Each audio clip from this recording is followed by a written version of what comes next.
Basically, we do is we go to that room and just finish all those like press and make t-shirts.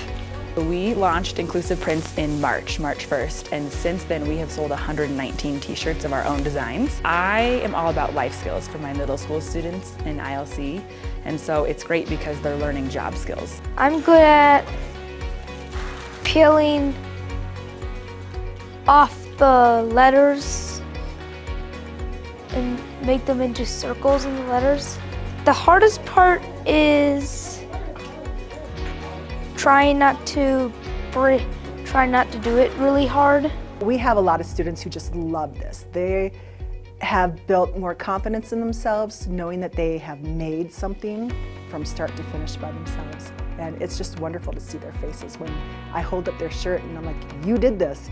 You put on the design, you pressed it, you did it. So they just glow. My favorite design making the shirts and the hearts because Miss Tina helped me.